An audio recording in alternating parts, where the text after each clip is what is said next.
위의 책은 1990년대 만엽집을 우리나라에 널리 알린 이영애 교수의 노래하는 역사란 책입니다. 일본 만엽집이 향가였다라는 사실은 닫힌 상자의 뚜껑이 열린 것이나 다름없을 것입니다. 제가 어느 유명한 언론인께 만엽집 해독에 드디어 성공했다 이렇게 전화를 올리니까 그분께서 숨가쁘게 물어봤습니다. 만엽집이 우리말로 씌어져 있다라는 이영희 교수의 말이 사실이던가? 앞으로도 이와 같은 질문들이 쏟아져 나올 것입니다. 향가의 종주국은 어디던가? 한반도에서 일본에 들어갔던가? 아니면 일본에서 우리나라로 건너갔던가? 작자들은 어떤 사람들이었나? 우리나라에 대해서는 뭐라고 써놓았던가? 혹시 신라의 향가집이었던 3대목이 아니던가? 이 모든 질문 하나하나가 너무도 예민한 것들입니다. 저는 만엽집 4,516편 중에 700여 편을 해독해냈습니다. 15.5% 수준이 되겠습니다. 비록 완독은 못했지만 현재까지의 해독만으로도 밝혀진 사실들이 있습니다. 우선 신라향가와 만엽향가는 고대 동북아의 샤머니즘 문화를 배경으로 하고 있었습니다. 그렇지만 둘은 다소 달랐습니다. 신라향가는 고대 동북아 샤머니즘에다가 유교의 제사의식, 거기에 불교 문화까지 융합되어 있었습니다. 불교 문화가 압도적이었습니다. 그러나 만엽향가는 샤머니즘에 유교적 제사의식만이 융합되어 있었습니다. 제가 해독한 700여 편의 작품에는 불교의 영향을 받은 작품이 거의 없었습니다.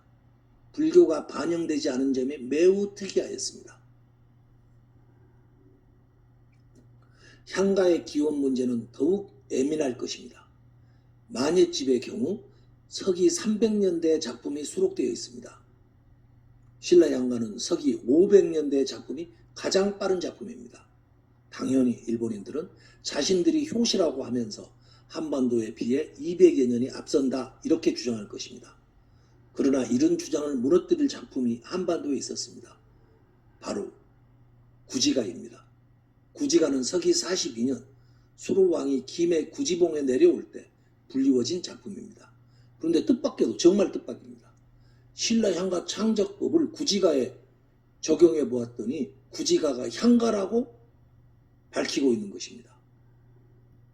서기 42년의 구지가는 일본 향가보다 200여 년이 앞서게 됩니다. 구지가는 현재까지 밝혀진 동북아 최초의 향가인 것입니다. 본인은 이 사실을 입증하는 논문을 제출할 계획으로 있습니다. 훗날 만엽향가와 우리 한반도의 향가를 놓고 양쪽이 기원 문제를 두고 다툴 경우를 대비해야 하기 때문입니다. 구지가는 향가의 기운을 밝혀줄 중요한 작품 하나가 될 것입니다. 만엽집은 누가 만들었을까?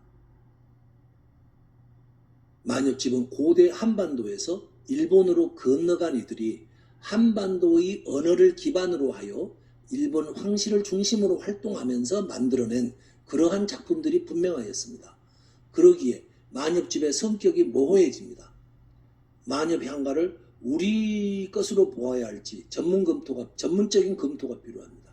마치 미국으로 이주한 한국인들이 트로트의 작품을 4,500여 편을 만들어 불렀다고 할 때 이것을 한국인의 작품이라고 해야 할지 아니면 미국인의 작품이라고 해야 할지 헷갈리는 것과 같은 이치일 것입니다. 본인은 만엽집을 현대 한국과 현대 일본의 공유물로 보고 싶습니다. 결코 순수한 일본 것이 아니라는 뜻입니다.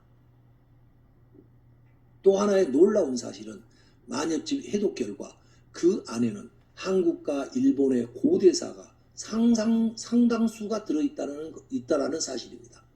고대 역사와 문화의 원사료가 수도 없이 실려 있습니다. 노래로 쓴 고대 역사라 보아도 무방했습니다. 그러나 일본인들은 지난 1000년간의 노력에도 불구하고 만엽집을 아직 해독하지 못하고 있는 실정입니다. 만엽집을 우리의 향찰과도 같은 마녀가나라는 그들만의 도구에 의해 풀고 있었기 때문입니다. 풀지 못하고 있기 때문에 그 안에 들어있는 내용이 무엇인지를 모르고 있는 것입니다. 아직도 일본인들이 만엽집을 풀지 못하고 있기에 그들은 그 안의 역사적 사실을 알지 못하고 있습니다. 이 대목에서는 광개토 대양비를 생각해 볼 필요가 있습니다. 만주의 광개토 대양비를 일본인들이 우리보다 먼저 발견하고 그것을 일본인들의 시각으로 해독한 결과 우리는 해독의 주도권을 일본인들에게 빼앗긴 뼈아픈 역사가 있습니다. 학문에 있어 선점의 효과 때문일 것입니다. 광개토 대양비 해독의 비극이라고 할 것입니다. 만엽집도 이와 마찬가지일 것입니다.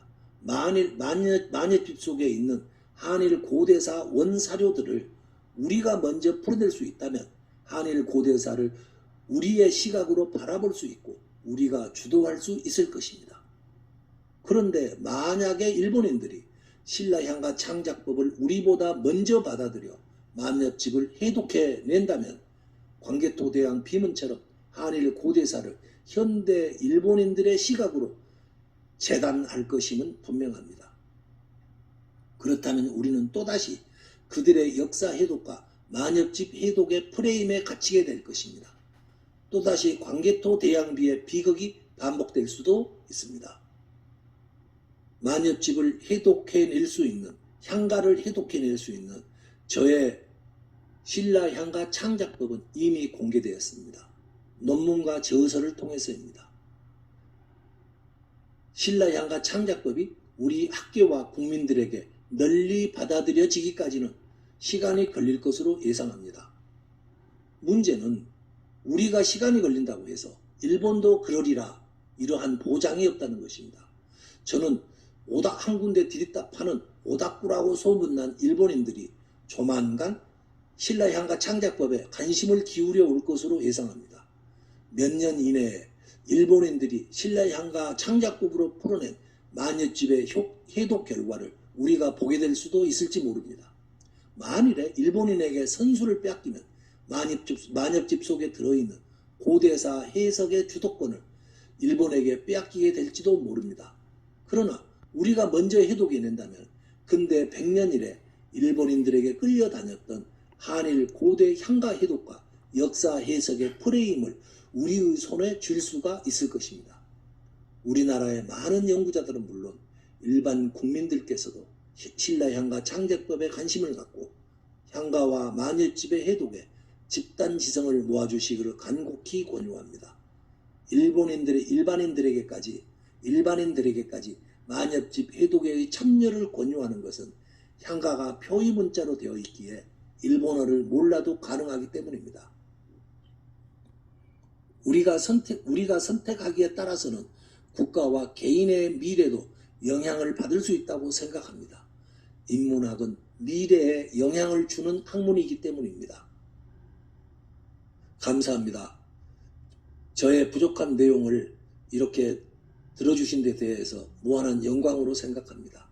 저의 연락처를 남겨드립니다. 어떠한 질문이라도 환영하겠습니다. 여러분의 미래에 큰 발전이 있으시기를 기원합니다. 감사합니다. 지금까지 김영애 향가연구소장의 특별 강연이었습니다. 여러분들의 건강과 행운을 빕니다.